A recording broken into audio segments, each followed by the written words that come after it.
신학교에서도 처음에 기초 신학을 가르칠 때 우리가 지난주에 하나님은 누구신가를 배웠잖아요. 하나님은 누구신가? 신앙 가르칠 때 이거를 신론이라고 합니다. 가장 먼저 가르치는 것이 하나님에 대해서 가르치고, 그리고 오늘 우리가 하는 것이 인간, 나는 누구인가? 인간론을 가르치고요. 그리고 우리가 다음 주에 할 예수님은 누구신가? 이걸 기독론이라고 합니다. 기독론을 가르치고, 그리고 그 다음 주에 하는 성령은 누구신가? 이건 성령론이 됩니다. 그리고 그 다음 주에 나오는 이제 성경이 나오는데 성서신학으로 이제 가게 되는, 어떻게 보면 우리가 아주 간단하지만 함께 신학을 배워간다. 하나님은 누구신지, 인간은 어떤 존재인지, 예수님은 누구신지, 그리고 성경은 또 어떻게 되어 있는지를 우리가 차근차근 살펴보는 이 과정을 통해서 우리의 신앙이 더 건강해지고 믿음의 뿌리를 내리게 될 것입니다. 오늘은 두 번째인 인간에 대해서 좀 읽어 나가겠습니다. 자기 발견의 중요성. 자신이 누구인지 바르게 아는 것은 대단히 중요하다. 그 사람만 하나님과 바른 관계를 맺을 수 있기 때문이다. 누가복음 15장은 탕자의 이야기를 소개하고 있다. 탕자가 언제 아버지께로 돌아갔던가? 자신의 실상을 발견했을 때다. 자신을 먼저 아는 것은 참된 그리스도인 됨의 첫 걸음이다 라고 시작하고 있습니다. 탕자가 언제 철이 들고 아버지의 집에 돌아갔을까요? 아버지가 없이는 나는 정말 아무것도 아닌 존재이구나 하는 것을, 그 돼지를 치는 돼지 열매조차 먹지 못하는 그 현실 속에서 그때 깨닫습니다. 아버지의 집에서 살았던 것이 얼마나 복된 것인지, 그 집에서 내가 아들의 역할로 살아가는 것이 나의 삶이 얼마나 귀한 것을 깨달았을 때 돌아가게 됩니다. 많은 신앙의 성도들과 대화를 나누다 보면 언제 하나님께 돌아왔습니까? 언제 하나님을 경험했습니까? 하면 많은 대답들이 삶의 벼랑 끝까지 몰려갔을 때, 마치 이 탕자처럼 나는 정말 아무것도 아니구나, 정말 내가 연약하구나 하는 것을 깨닫게 하신 후에 주님 앞에 돌아오게 한다라는 이야기들을 많이 듣게 됩니다. 오늘 우리가 함께 살펴볼 인간론은 결국 죄에 대해서 배울 수밖에 없습니다. 인간은 죄인이다. 모든 사람은 다 죄 아래 있다. 이 이야기가 그냥 지식으로 들을 때는 마음에 안 들어요. 내가 왜 죄인인가? 나는 이렇게 사는데. 그런데 우리가 정말 하나님 앞에 은혜의 자리로 나아가려면 먼저 고백해야 하는 것이 바로 인간의 죄성과 그 죄로부터 자유로울 수 없는 우리를 위해 오신 예수 그리스도, 그분의 은혜를 우리가 함께 배워가게 될 것입니다. 좀 넘어가겠습니다. 흙의 특성으로 본 참 인간의 삶. 우리 성경 말씀 같이 읽겠습니다. 여호와 하나님이 땅의 흙으로 사람을 지으시고 생기를 그 코에 불어 넣으시니 사람이 생령이 되니라. 아멘. 성경은 하나님께서 흙으로 사람을 창조하셨음을 밝혀주고 있다. 강하기로 하면 강철이요, 귀하기를 따진다면 보석이다. 그런데도 하나님께서는 왜 하필이면 하찮은 흙으로 사람을 지으셨을까라고 하면서 흙으로 사람을 지으신 하나님의 그 뜻을 이 책은 풀어가고 있습니다. 흙의 첫 번째 특성은 생명이다. 모든 생명은 흙으로부터 시작된다. 만약 흙이 생명의 양식을 제공하지 않는다면 식물은 물론이요, 새나 동물 그리고 사람의 생존은 불가능하다.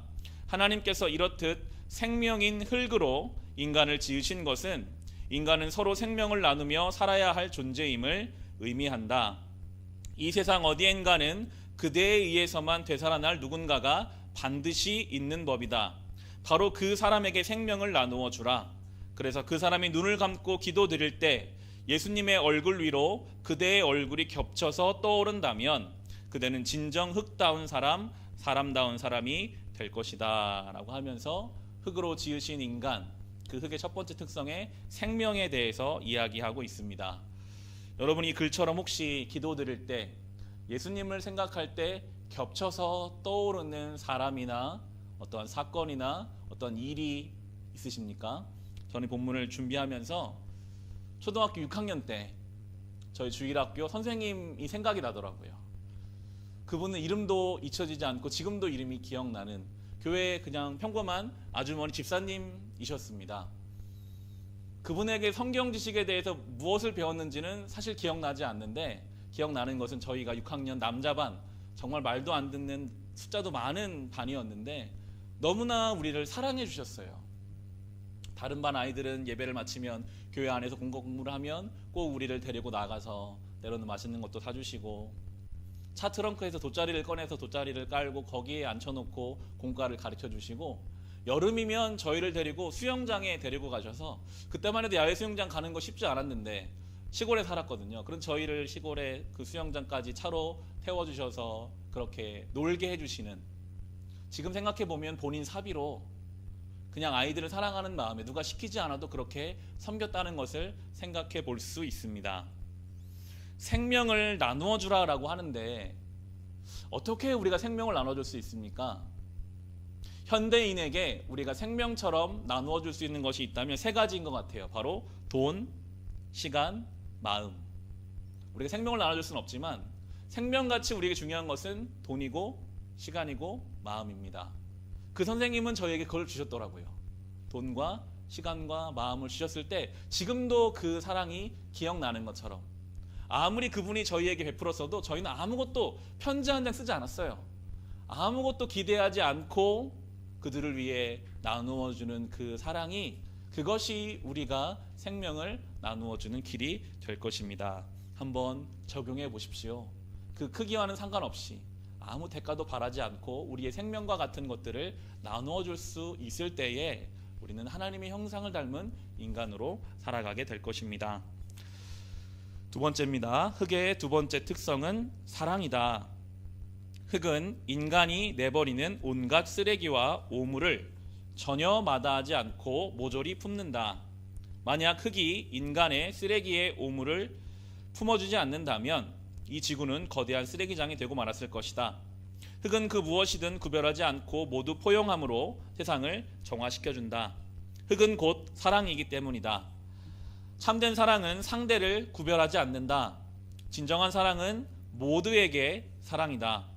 하나님께서 사랑인 흙으로 인간을 지으셨다는 것은 인간은 모두 사랑의 삶을 살아야 함을 의미한다. 사랑은 동정이 아니다. 동정은 일시적이고 이례적인 데 비해 사랑은 지속적이고 반복적이다. 누가복음 10장 30에 37절에 등장하는 선한 사마리아인이 우리에게 감동을 주는 것은 제사장이나 레위인이 외면한 강도를 만나 피투성이가 되어 쓰러져 있는 사람에게 그가 만사를 제쳐놓고 즉각 자비를 베풀었다는 것만은 아니다. 선한 사마리아인이 우리를 감동시키는 것은 이튿날에도 그의 마음이 변하지 않았다는 것이다 라고 하면서 우리 아래 본문 같이 한번 읽어보겠습니다. 어떤 사마리아 사람은 여행 중 하는 중 거기 이르러 그를 보고 불쌍히 여겨 가까이 가서 기름과 포도주를 그 상처에 붓고 싸매고 자기 짐승에 태워 주막으로 데리고 가서 돌보아 주니라.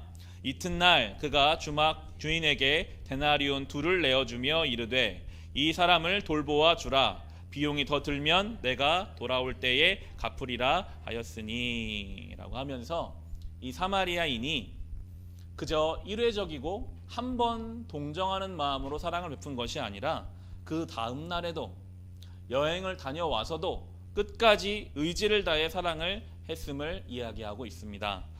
저는 이 사랑에서 나오고 있는 단어, 지속적이고 반복적이고, 그리고 좀 더 한다면 의지를 드리고 책임을 가지고 해야 되는 것이 성경이 말하는 사랑이라는 생각을 해보게 되었습니다. 어쩌면 여러분, 저 멀리 우리가 이름도 얼굴도 알지 못하는 아프리카의 어떤 한 사람을 돕는 일은 우리에게 좀 더 수월할 수 있습니다. 그것도 중요한 일이지만, 그러나 우리가 날마다 만나는 나의 가족, 날마다 부딪히는 내 직장의 동료, 내 이웃을 여기 나오는 것처럼 지속적으로 사랑하는 것, 반복적으로 사랑하는 것, 때로는 의지를 들여서 사랑하는 것, 책임감을 가지고 사랑하는 일은 더 어렵습니다. 더 쉽지 않습니다.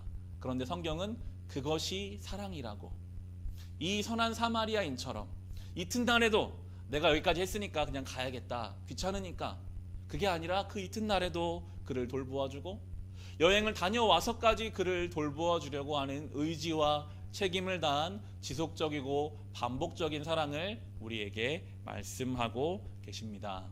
이러한 사랑을 할 수 있는 저와 여러분이 될 수 있기를 간절히 소망합니다. 세 번째입니다.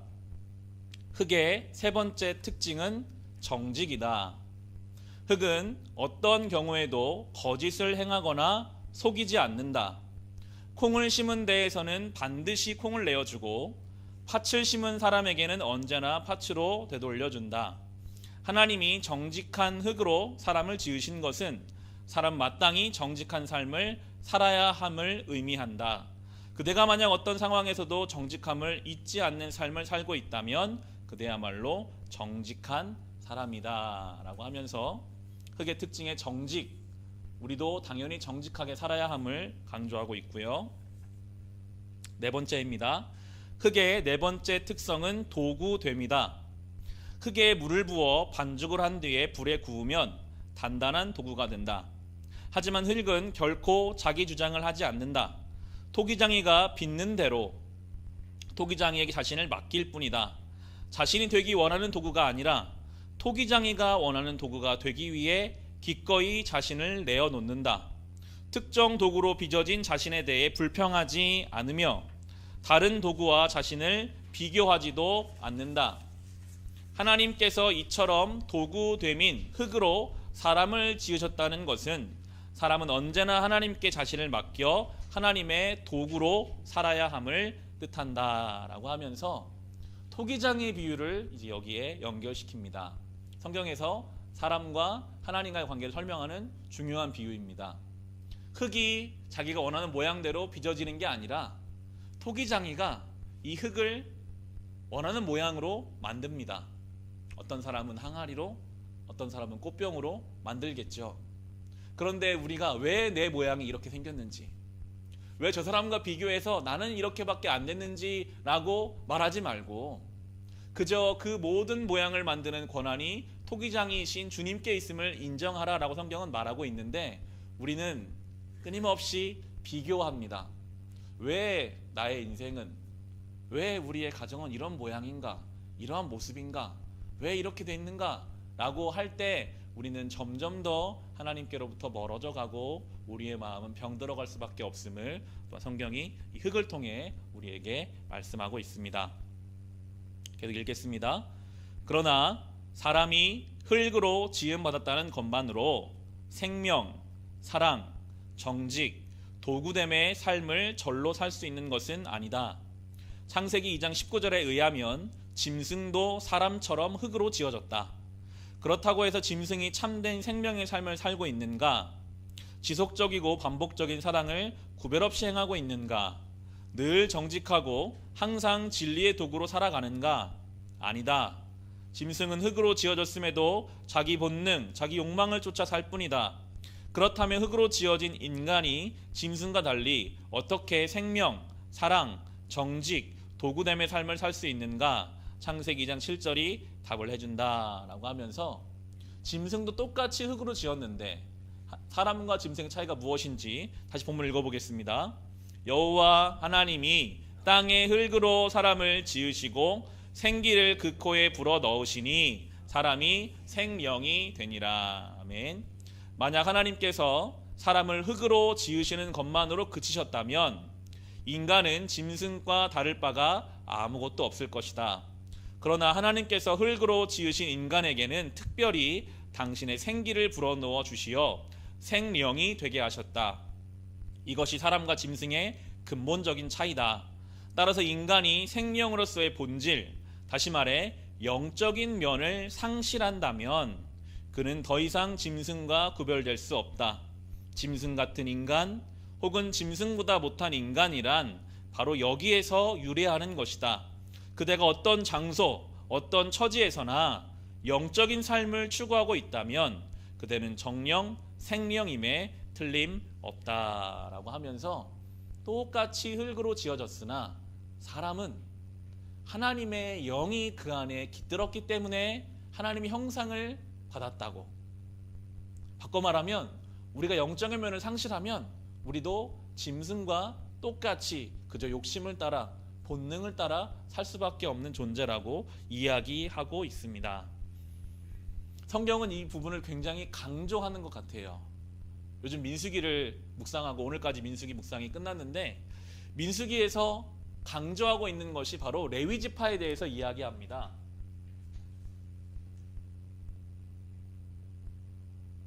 이제 민수기를 우리가 주목해서 봐야 되는 게 출애굽을 시키고 나서 하나님이 이 민수기를 통해서 출애굽한 광야 40년 동안 최초의 하나님 백성을 만들어가는 과정이 민수기거든요. 성도의 모형이 어떻게 되는지, 어떻게 사는 것이 성도인지를 보여주는 게 민수기인데, 이 민수기에서 레위지파를, 특별히 모세오경 전체에서 레위지파를 강조합니다. 레위지파는요 60만 이스라엘 중에 2만밖에 안 됩니다. 인구수가 많지 않아요. 레위지파는 농사 짓지 않습니다. 전쟁에 나가지 않습니다. 세상적인 관점으로 보면 레위지파 사람들은 짐이에요. 먹여 살려야 되는 사람들, 아무런 경제적 도움이 안 되고 국방력에 도움이 안 되는 사람들. 그런데 하나님은 이 레위지파를 반드시 온 이스라엘 전역에 퍼져서 살게 하셨어요. 왜냐하면 이 레위지파는 영적인 일을 담당하는 사람들이었거든요. 성막을 관리하고 예배를 드리고 하나님 앞에 나아가기 위해 준비하는 사람들이 이 레위지파. 레위지파를 빼면 세상과 다를 게 없어요. 똑같아요.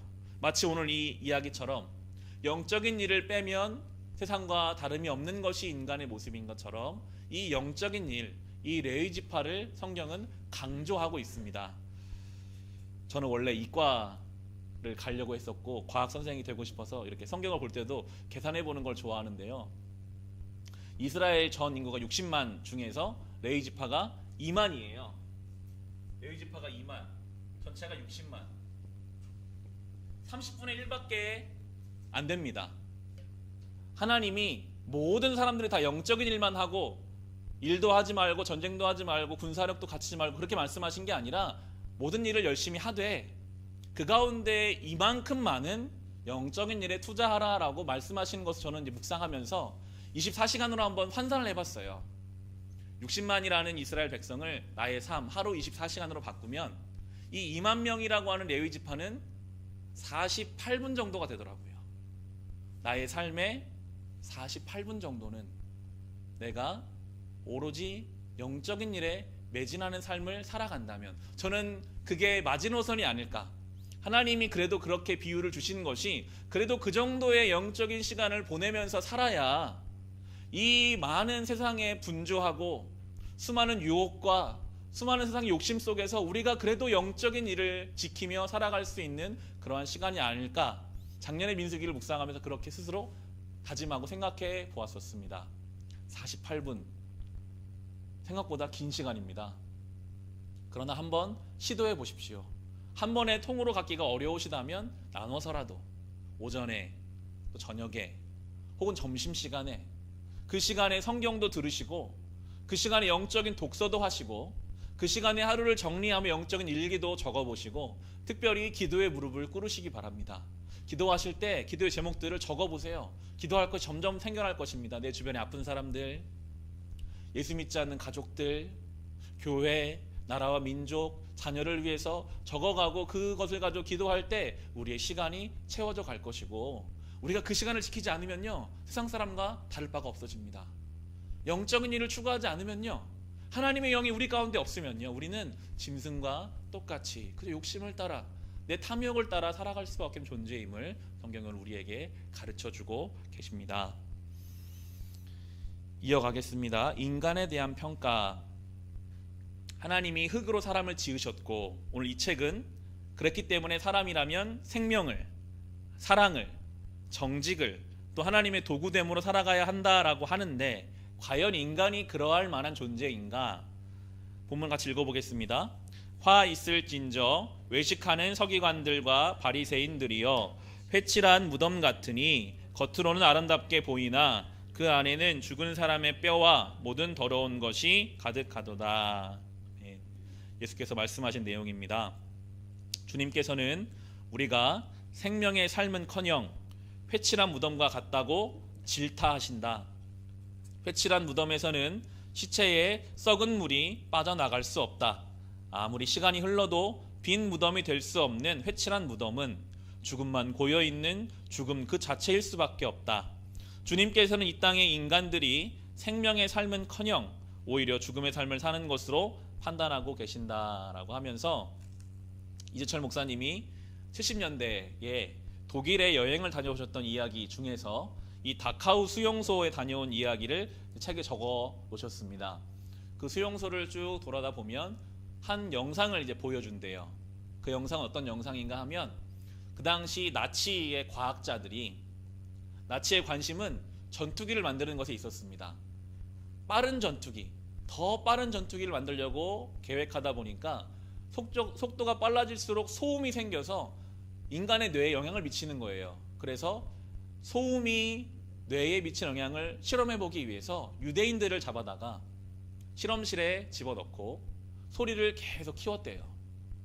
소리가 가장 극대로 커지면 결국 그 사람이 견디지 못하고 피를 쏟으면서 죽게 되고, 그러면 그 죽은 시체를 가져다가 그 머리를 잘라서 뇌를 실험하는 이야기를 이제 동영상을 통해 봤다라고 하는 내용인데요. 제가 읽어볼게요. 유대인을 잔인하게 죽이고 뇌를 꺼내어 실험을 행하는 과학자들의 진지하고도 호기심 어린 표정. 당시 독일 최고의 엘리트였으나 양심의 가책이 없이 회심의 미소를 띤 표정으로 사람을 죽이는 모습이라고 적혀 있습니다. 그 행위 자체도 참 무섭지만 그 독일 과학자들의 표정이 너무나 무서웠대요. 일말의 양심의 가책이 없이 자기가 알고 싶은 것을 알아간다는 즐거움이 그 만면의 미소로 드러나는 것을 보면서 어떻게 인간이 저럴 수 있는가라고 생각하면서 또 한편으로 이렇게 적어 놓으셨는데요. 나는 그동안 나 자신의 목적을 이루기 위해 얼마나 많은 사람의 권리와 몫을 짓밟고 빼앗아 왔던가. 칼만 들지 않았을 뿐 나 자신의 이득을 위하여 얼마나 숱한 사람들을 죽여왔던가.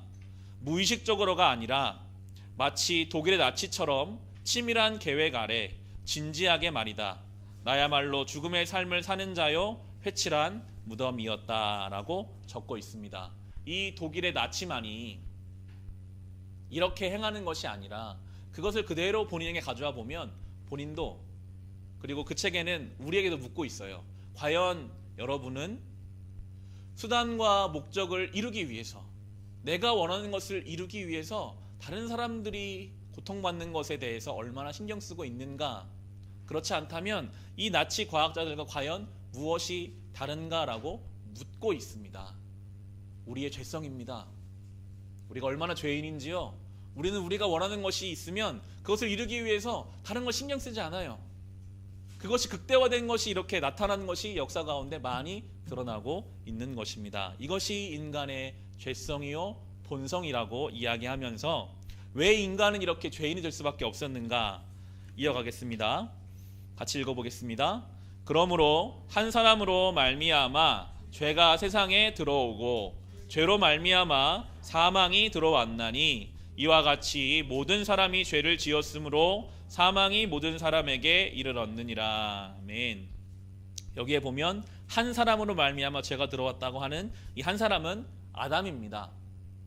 아담이 선악과를 취한 것이, 그것으로 인해 우리에게 죄가 들어왔다고 하는데, 사실 아담이 그 선악과를 취할 때 우리는 존재하지도 않았는데 왜 그 죄가 우리에게 온단 말인가? 목사님은 이것을 풀어가고 있는데요. 그 다음 본문 읽어보겠습니다. 그러나 아담으로부터 모세까지 아담의 범죄와 같은 죄를 짓지 아니한 자들까지도 사망이 왕노릇하였나니 아담은 오실 자의 모형이라. 아멘. 성경은 범죄와 죄를 구별하고 있다. 범죄가 드러난 행위를 의미한다면 죄란 보이지 않는 본질적인 상태를 뜻한다. 우리는 그와 같은 범죄를 저지르지는 않았다. 그렇지만 최초의 인간인 아담으로부터 비롯한 우리는 이미 죄인이다. 아담은 그의 범죄로 말미암아 본질적인 죄인이 되었고 그 죄인된 본질로부터 우리가 태어났기 때문이다 라고 나오고 있습니다. 그 다음 부분 읽겠습니다. 죄란 구체적으로 무엇을 의미하는가? 죄는 관역에서 벗어난 것을 의미한다. 만약 누군가 살인이나 강도 같은 범죄를 저질렀다면 그 범죄 자체는 죄가 아니다. 그것은 죄의 결과로 나타난 것뿐이요, 죄는 인간 중심의 조준이 관역을 벗어난 것이다. 인간의 중심이 겨냥해야 할 관역은 인간을 창조하신 하나님이다. 그러나 아담의 후예로 태어난 모든 인간은 태어나면서부터 그 중심의 조준이 하나님에게서 벗어나 있다. 바로 그것이 본질적 죄다라고 하면서 죄에 대해 설명합니다. 성경은 이렇게 구별하고 있어요. 범죄와 죄는 다르고, 그래서 최초의 죄를 짓기 전에 에덴 동산은 완벽한 상태였거든요. 죄가 없었어요. 왜냐하면 중심이 하나님께 향하고 있었거든요. 온전히 하나님께 향한 중심으로부터는 어떠한 범죄도 나타날 수가 없는데, 이 중심이 하나님께로부터 틀어지면서부터, 이 중심이 다른 것을 향하면서부터 우리의 행위로부터 많은 폭력이 나오고 욕심이 나오고 죄가 나오고 있다라고 설명하고 있습니다. 계속 이어가겠습니다. 인간의 범죄 과정입니다. 최초의 죄를 지었던 그 선악과 사건이 창세기 3장 1절부터 6절에 나오는데요. 제가 이 본문 한번 읽어보겠습니다. 그런데 뱀은 여호와 하나님이 지으신 들짐승 중에 가장 간교하니라. 뱀이 여자에게 물어 이르되 하나님이 참으로 너희에게 동산 모든 나무의 열매를 먹지 말라 하시더냐?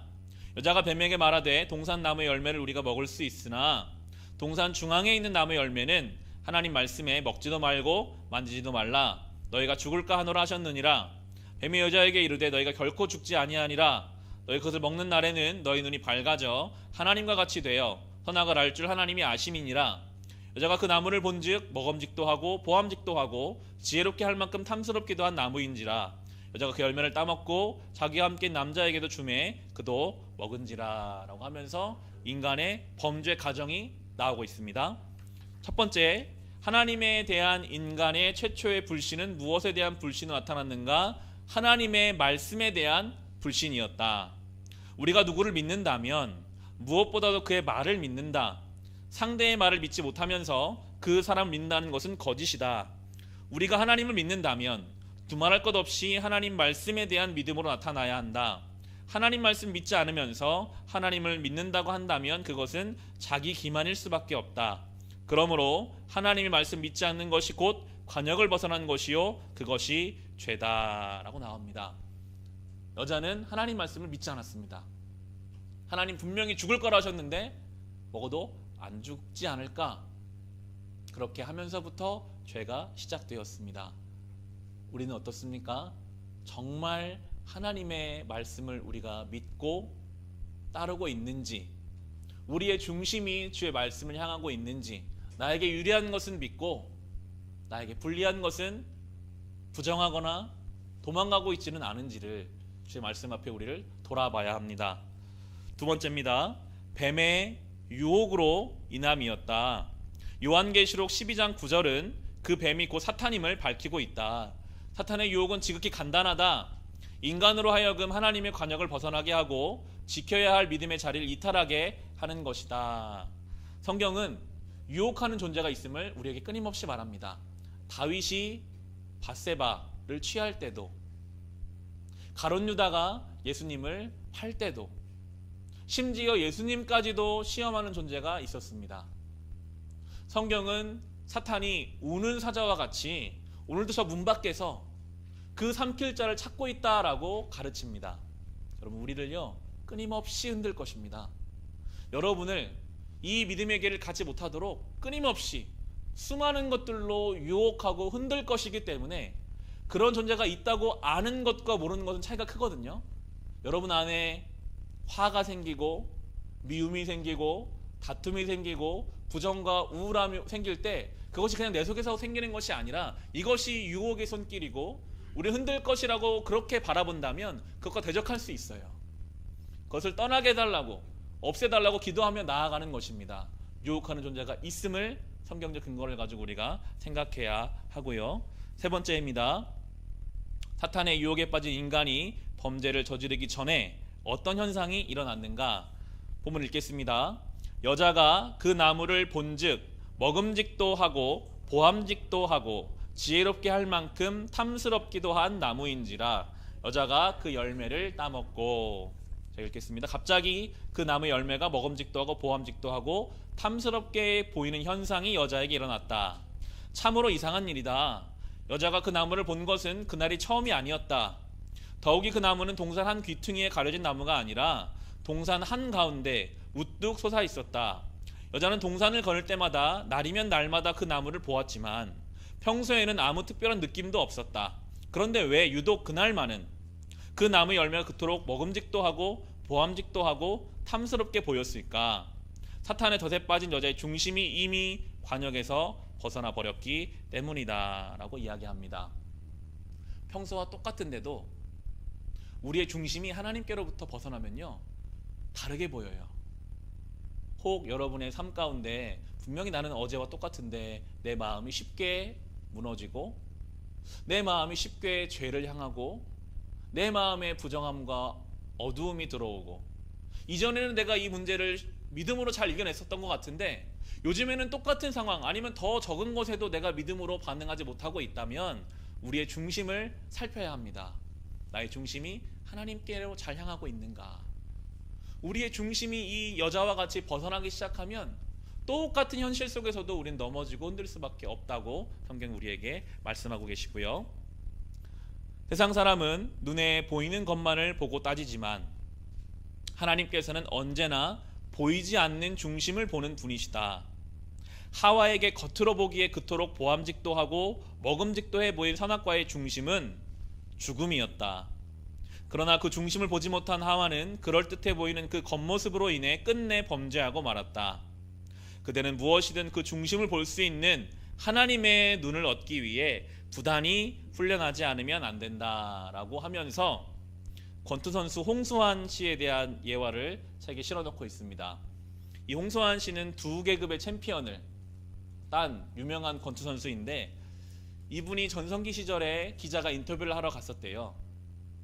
그런데 이 홍수환 씨가 TV를 보고 있는데 TV 앞에서 눈을 감고 TV를 보고 있는 거예요. 기자가 물었습니다. 왜 TV를 눈을 감고 봅니까? 할 때 나는 권투를 하는데 사람들은 권투를 손이나 발, 몸으로 한다고 생각하지만 나에게 가장 중요한 것은 눈이다. 눈이 밝아야 상대방의 모습을 보면서 움직임을 미리 예측하고 움직일 수 있기 때문에 눈이 너무나 중요하기 때문에 나는 TV를 볼 때도 이 눈을 보호하기 위해서 눈을 감고 소리만 듣는다라고 하더라고요. 이렇게 써 있습니다. 권투 선수도 상대의 다음 동작을 꿰뚫어 볼 수 있게끔 자기 눈을 훈련하고 보호한다. 하물며 하나님의 사람, 진리의 용사가 되겠다는 그대가 하나님을 향해 그대의 시선을 고정시키는 훈련을 단 한 번도 하지 않고 세상에서 보고 싶은 것 다 보느라 그대의 시력을 덧없이 소모시키고서야 어찌 훌륭한 그리스도인이 될 수 있겠는가라고 적고 있습니다. 훈련. 프로야구를 좋아하기 때문에 이제 프로야구 다음 주에 개막하거든요. 프로야구 선수들도요. 자기 몸값을 올리기 위해서 시즌이 끝나자마자 아무도 시키지 않아도 그때부터 운동을 시작합니다. 자기 사비를 들여서 따뜻한 나라로 비행기를 타고 가서 거기서 훈련을 해요. 자기 몸값 올리기 위해서. 그 개막일에 맞춰서 최고의 몸 상태를 만들기 위해서 엄청난 노력을 해서 그 몸을 만들어 갑니다. 세상에서도 이렇게 노력하고 훈련하고 절제해서 자기의 일을 이루어 가는데 우리는 성도로 살아가기 위해 얼마나 노력하며 절제하며 살아가고 있을까요? 이 홍수환 선수 이야기를 들으면서 그런 생각이 들더라고요. 제가 교회에서 부교육자로 또 많은 성도들을 만나면서 듣는 가장 큰 질문이 뭔지 아세요? 목사님, 저는 교회 생활 오래 했는데 늘 신앙이 제자리인 것 같아요. 아니 오히려 더 신앙이 뒤로 가는 것 같아요. 기도가 안 돼요. 말씀을 읽어도 잘 모르겠어요. 그런 질문들을 많이 듣습니다. 그런데 그런 질문들을 하는 성도님 모습을 보면 정말 이 운동선수와 같이 치열하게 주님 앞에 엎드리는가? 아니요, 이 글처럼 어쩌면 하고 싶은 거 다 하고 내가 누릴 거 다 누리고 그리고 나서 하나님 앞에 은혜를 달라라고 앉아있으니 그것이 되지 않는 것은 아닐까라는 생각을 해보게 되더라고요. 그럼 우리는요, 주님 앞에 갈 때까지 현역입니다. 현역 성도예요. 우린 날마다 우리 컨디션을 관리해야 돼요. 마치 오늘 당장이라도 운동 경기에 나가는 선수의 마음으로 영적인 상태를 관리하고, 어떻게든지 내가 주님 앞에 더 서기 위해서 절제하고 최선을 다해 노력하고, 어떻게 하면 내가 좀 더 살 수 있을까 찾아보고, 그렇게 기도에 무릎을 꿇고 말씀 붙잡고 영적인 민감함을 유지하며 살아갈 때에, 그때 우리는 주님이 주신 놀라운 은혜를 누리며 살아가게 될 것입니다. 다음 장입니다. 넷째, 먼저 범죄한 여자가 취한 첫 번째 행동은 무엇이었던가? 여자는 범죄를 저지르기 무섭게 남편 아담을 범죄에 끌어들였다. 아담을 공범으로 만든 것이다. 여기에서 우리는 무서운 죄의 확산성을 인식하게 된다. 죄는 절대로 본래의 모습 그대로 머물러 있지 않는다. 죄는 끊임없이 핵분열을 일으키며 확산되어 나간다라고 나옵니다. 죄는 무섭게 확장해 갑니다. 우리가 죄를 범하면 우리만 죄의 영향을 받는 것이 아니라 우리의 가정, 우리의 자녀, 우리의 일상과 우리의 교회로 이 죄는 퍼져나가기 때문에 더욱더 우리는 깨어 있어야 하는 것입니다. 우리가 염두에 두어야 할 사실이 있다. 분명히 여자가 먼저 범죄했고 그 후 여자가 남자를 공범으로 끌어들였음에도 하나님께서는 범죄의 책임을 여자 아닌 남자에게 물으셨다는 사실이다. 성경은 아담의 죄로 인해 모든 사람이 죄인 되었다고 말하지 여자 때문에 세상에 죄가 들어왔다고 말하지 않는다. 그 이유는 하나님께서 아담에게 당신의 말씀을 맡기셨기 때문이다. 하나님이 선악과를 먹지 말라는 말씀을 아담에게 맡기실 때 여자는 아직 창조되지도 않았었다. 아담이 하나님 말씀을 최초로 받은 인간이었다는 것은 엄청난 은총이었다. 그와 동시에 그에게는 하나님의 말씀을 지켜야 할 책임도 주어졌다. 아담은 하나님 말씀 먼저 받은 사람답게 여자에게 그 말씀을 잘 가르쳐 지키게 할 책임을 다해야 했다. 계속 읽겠습니다. 우리에게 하나님의 생명의 말씀이 먼저 주어졌다는 것은 참으로 크나큰 은총이다. 그러나 죄에 빠져 죽어가는 사람에게 이 생명의 말씀을 전하고 가르쳐야 할 책임 또한 우리에게 주어졌음을 잊어서는 안 된다. 이 사실을 망각하고 하나님 말씀을 자기 안위를 위한 방편으로만 사용하려 한다면 하나님께서는 언젠가 그 책임을 반드시 우리에게 물으실 것이다 라고 나옵니다. 우리가 먼저 말씀 받았다면 그 은혜에 대한 책임이 있습니다. 이 수요일 예배에 나오신 여러분이시라면 아마도 여러분의 가정에서 영적인 가장의 역할을 감당하셔야 할 겁니다. 받은 은혜가 있다면 그 은혜의 책임이 있습니다. 우리가 우리의 가정을 깨워야 합니다. 우리가 우리의 일상을 복음으로 새롭게 해야 합니다. 우리에게 주신 책임입니다. 아담에게 물으셨어요. 하와에게 물으신 것이 아니라 아담아 왜 네가 범죄했느냐? 내가 너에게 말씀을 줬는데 왜 그 말씀을 지키지 못했냐? 왜 옆 사람에게 가르치지 못했냐? 그렇게 물으셨던 것처럼 우리에게 먼저 말씀 주셨고 은혜 주셨기 때문에 우리에게 물으실 것입니다. 그런 사명감을 가지고 내 주변에 친지 가운데 믿지 않는 사람, 내 주변에 믿지 않는 사람을 위해 기도하며 우리도 그 복음을 전하기 힘써야 하겠습니다. 이제 마지막 부분입니다. 죄인된 우리가 할 일.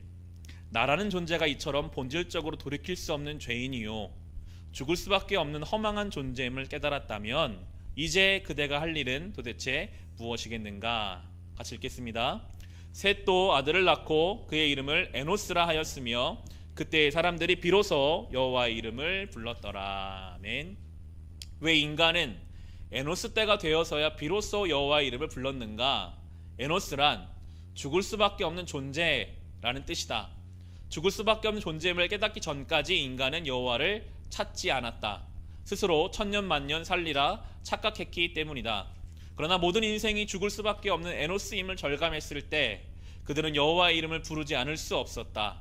생명의 근원이시요 생명 그 자체이신 여호와 하나님만이 그들에게 시시각각 다가오는 죽음의 문제를 해결할 수 있음을 비로소 깨달은 것이다. 예수님 말씀하셨죠. 예수께서 이르시되 내가 곧 길이요 진리요 생명이니 나를 말미암지 않고는 아버지께로 올 자가 없느니라 라고 말씀하시면서 인간의 연약함과 예수 그리스도의 유일한 생명을 성경 우리에게 증거하고 있습니다. 저는 목사이기 때문에 교육자이기 때문에 장례식장을 많이 다녔습니다. 성도들의 장례식장을 많이 다니다 보면 그냥 그 장례식장에 가는 것만으로도 저의 경건함과 거룩함을 돌아보게 되더라고요. 죽음 앞에서 얼마나 인간이 연약한지를 볼 때마다, 매번 갈 때마다, 어느 날은 장례를 2집도 갈 때가 있고요. 한 번에 일주일에 한 번씩 계속 갈 때도 있는데, 갈 때마다 영적으로 도움이 돼요. 아, 나는 죽는구나. 언젠가 나는 죽는구나. 오늘 밤이라도 나는 주님이 불러가시면 죽는 존재구나. 그런데 나는 왜 염려했던가? 나는 왜 욕심을 부렸던가? 나는 무엇을 붙잡으려고 했던가라고 생각하게 됩니다. 그걸 자꾸 잊어버려서 우리가 그렇게 못 살고 있는 것이지, 오늘 나오는 것처럼 우리가 에노스임을 인식한다면, 나는 죽을 수밖에 없는 존재라고 인식한다면 우리는 훨씬 더 경건하게 거룩하게 살아갈 힘을 얻을 것입니다. 베드로전서 이렇게 나오죠. 같이 읽겠습니다. 그러므로 모든 육체는 풀과 같고 그 모든 영광은 풀의 꽃과 같으니 풀은 마르고 꽃은 떨어지되 오직 주의 말씀은 세세토록 있도다 하였으니 너희에게 전한 복음이 곧 이 말씀이니라. 아멘. 풀은 마르고 꽃은 다 시들어 갈 것입니다. 오직 주의 말씀만이 영원할 것입니다. 마지막 부분 읽겠습니다. 사람들은 종종 주님을 향하여 마음문을 열자는 말을 한다. 대체 마음문을 연다는 것은 무엇을 뜻하는가? 그것은 여호와 하나님이 아니시면 나는 죽을 수밖에 없는 에노스임을 겸손하게 인정하는 것이다. 그것은 예수 그리스도가 아니시면 죄와 사망의 굴레에서 벗어날 수 없음을 겸허하게 고백하는 것이다. 추하기 짝이 없는 나의 모든 죄와 허물에도 불구하고 주님께서 먼저 나를 찾아오셔서 십자가의 구원과 복음 말씀을 주시고 성령님께서 당신의 빛으로 함께해 주심을 진심으로 감사드리는 것이다. 그래서 낮고 낮은 마음으로 삼위일체 하나님을 우러러 뵙는 마음이다. 그와 같은 사람 마음속에 주님께서 충만하게 임하신다. 왠지 아는가? 건강한 사람이 아닌 병자에게 의사가 필요하듯 주님께서는 자신을 의인이라 여기는 사람이 아니라 자신의 죄인됨을 통감하는 자를 구원하러 이 땅에 오셨기 때문이다 라고 이 과가 마무리되고 있습니다. 참 아이러니하게도 우리가 의인이라고 뻣뻣이 서 있을 때 은혜는 우리에게 주어지지 않고요, 우리가 죄인임을 인정하고 우리가 숙여질 때, 우리의 힘을 뺄 때, 그때 하나님의 은혜를 우리는 충만하게 누리게 될 것입니다. 우리가 어떤 존재인지 주님 앞에 겸손히 돌아볼 수 있는 은혜를 우리에게 주시기를 주님의 이름으로 축원합니다.